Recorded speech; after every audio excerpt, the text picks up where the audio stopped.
বাবা বলেছিলেন 1947-এর 15ই আগস্ট ভারত স্বাধীন হলো, আর আমরা আমাদের দেশ হারালাম।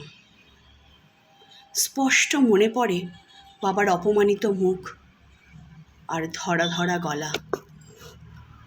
আমি তখন 13, কথাটির মর্ম ঠিক বুঝিনি। মন ছটফট করছিল বাইরের হুল্লোড়ে গলা মেলাবার জন্য। প্রভাত ফেরিতে বাজছিল বেওগেল।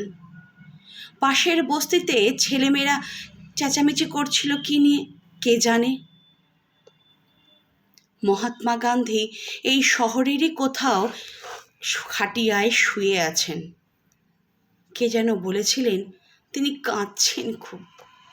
আমার মাও ছলছলে চোখে বলে উঠলেন, চাপা ফুলের গাছটি আমি নিজের হাতে লাগিয়েছি, এবছর সেই গাছে ফুল ফুটবে, আমি আর দেখতে পাবো না।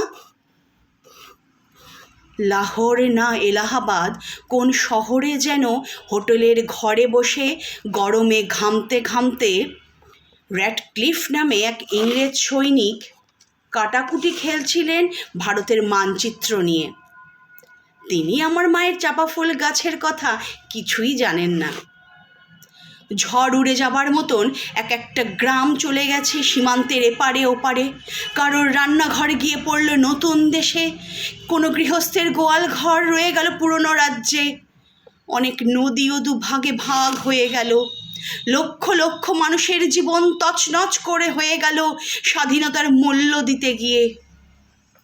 বাংলা আর পাঞ্জাব, যেখানকার ছেলেরা জীবনপণ লড়াই করে গেছে দেশের মুক্তির জন্য, সেই দুটো রাজ্যেই কেটে ফেলে বইয়ে দিল রক্ত গঙ্গা।